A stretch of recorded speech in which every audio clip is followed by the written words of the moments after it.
Selamat pagi anak-anak, shalom. Ya, puji Tuhan. Hari ini kita mau belajar pelajaran agama di pelajaran yang kedua. Anak-anak boleh siapkan bukunya ya, buku agamanya.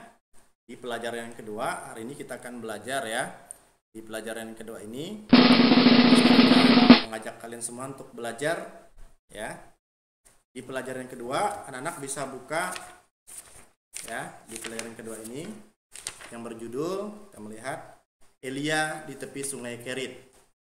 Nah, yang harus kita ketahui bahwa di pelajaran yang kedua ini masih seputaran tentang Allah Sang Pencipta, yaitu Allah memelihara semua ciptaannya, termasuk ya kita semua yang adalah ciptaan Allah, Allah pelihara ya, Allah pelihara. Minggu lalu kita sudah belajar mengenai bagaimana Allah memelihara umatnya ya, Allah memelihara umatnya.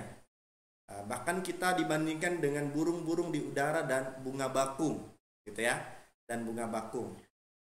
Sebelumnya Mister mau mengajak kita berdoa. Mari kita bersatu di dalam doa. Mister akan pimpin kita di dalam doa.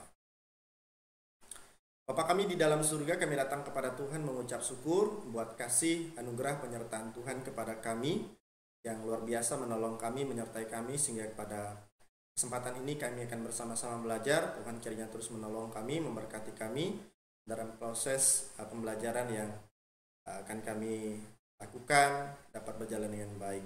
Dalam nama Tuhan Yesus kami berdoa dan mengucap syukur. Amin. Oke.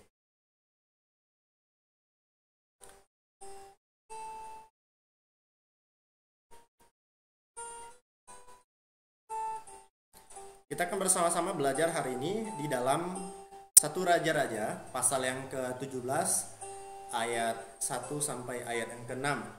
1 Raja-Raja pasal 17 ayat 1 sampai ayat yang ke-6. Kita akan pelajari bersama-sama ya.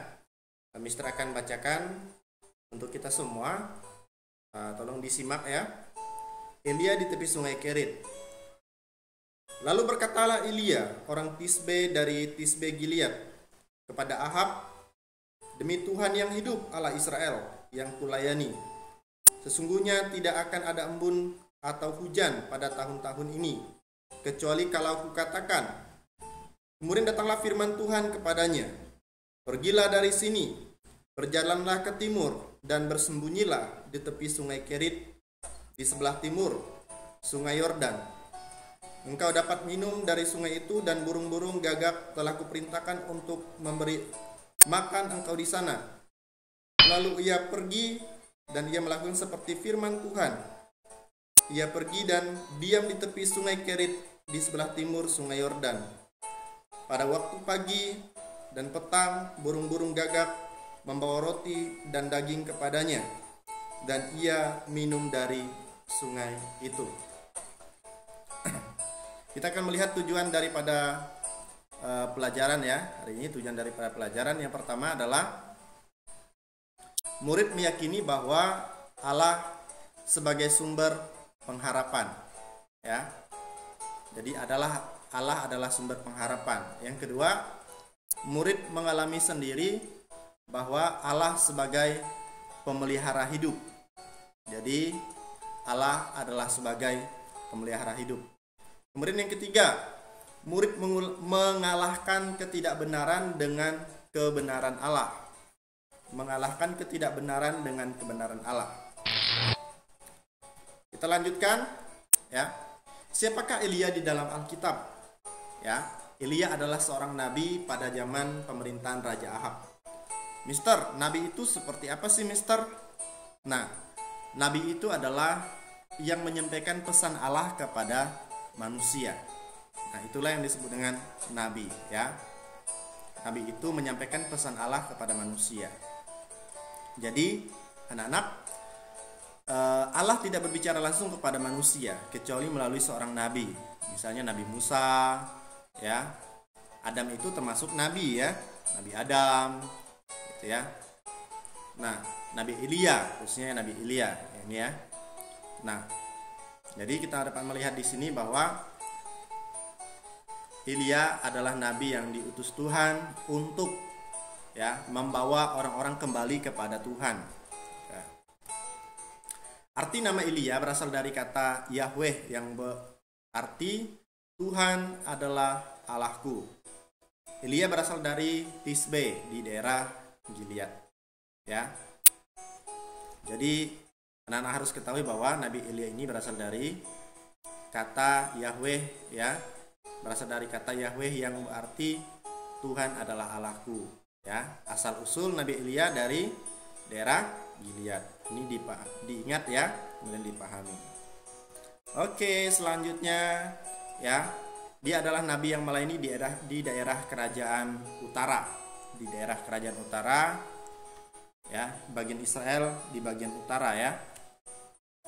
Oke, kita akan melihat di sini di pelajaran yang kedua ini, ya, Elia di tepi sungai Kerit.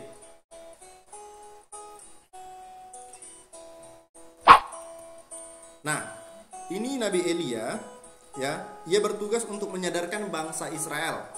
Bertugas untuk menyadarkan bangsa Israel. Kenapa? Karena bangsa Israel waktu itu menyembah Baal. Bangsa Israel menyembah Baal. Jadi ini adalah patung Baal. Jadi bangsa Israel yang bagian utara itu karena mereka mengikuti perintah daripada Raja Ahab, gitu ya, perintah Raja Ahab untuk mereka menyembah kepada ini patung Baal ini, padahal patung ini tidak bisa memberikan mereka apa-apa, gitu ya, tidak dapat menjawab setiap kebutuhan mereka, keperluan mereka, begitu ya. Tetapi mereka menyembah kepadanya, ya, karena memang perintah daripada Raja Ahab ini, ya, perintah daripada Raja Ahab itu. Oke. Kita melihat di sini, ya. Nah, di sini Nabi Elia memberikan suatu tantangan kepada mereka, ya, bahwa mereka akan menunjukkan siapa sih Allah kita yang betul-betul ada, gitu. Apakah Allah Baal yang kalian sembah atau Allah yang saya sembah, kata Elia. Jadi mereka membuat suatu pertunjukan dan Elia berdoa kepada Allah untuk memberikan suatu pertunjukan kepada mereka untuk menunjukkan bahwa Allah itu ada. Jadi mereka menyiapkan mesbah, tempat bakaran itu, ya, mesbah tempat bakaran itu. Nah, siapa yang benar-benar dapat membakar persembahan itu, ya, dari persembahan ini? Apakah dari Baal atau dari Allah? Ini tidak disediakan api dan di sekitar ini ada ini, ya, di sekitar ini ada air. Yang pertama, Elia membiarkan mereka, ayo kalian duluan, kalian berdoa kepada Baal kalian, kepada Allah kalian yang kalian sembah, yang kalian anggap itu ada, supaya dapat mendatangkan api untuk membakar persembahan ini atau persembahan ini, ya.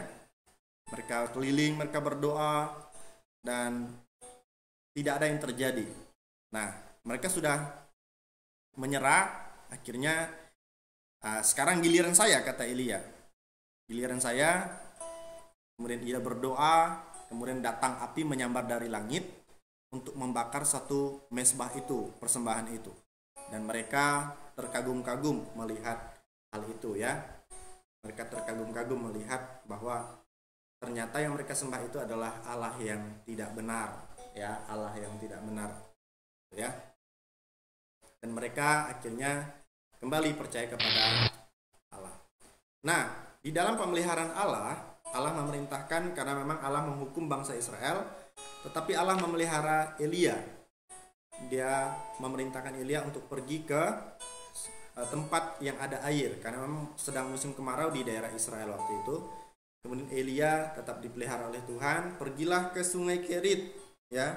Pergilah dari sini, berjalanlah ke timur dan bersembunyilah di sungai Kerit, di sebelah timur sungai Yordan. Engkau dapat minum dari sungai itu dan burung-burung gagak telah kuperintahkan untuk memberi engkau makan di sana.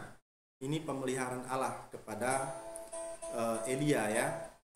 Nah, kita dapat melihat bahwa burung gagak ini mengirimkan makanan berupa daging dan juga roti.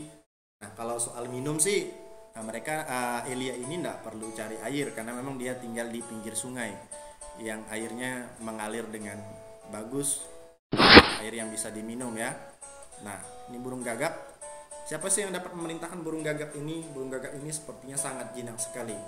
Karena Tuhan berkuasa atas alam semesta ini, maka dia dapat memerintahkan burung gagak ini untuk mengantarkan makanan kepadanya.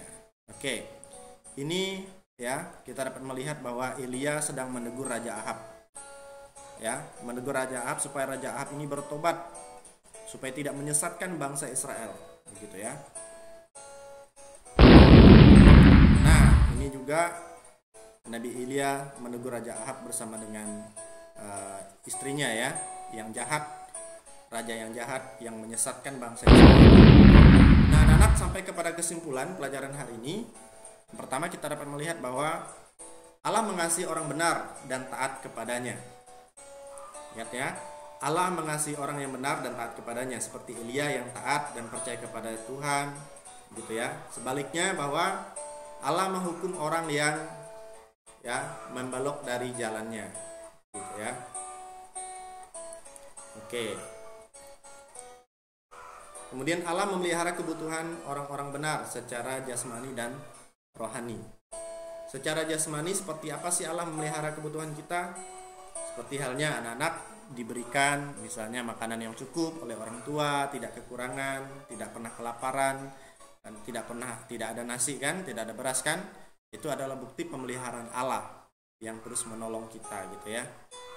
Nah, sampai di sini pelajaran kita. Biarlah apa yang sudah kita pelajari mengenai pelajaran yang kedua ini, anak-anak dapat melihat juga kembali dari buku ya. Nanti untuk tugas-tugasnya nanti akan disampaikan melalui meeting ya. Oke.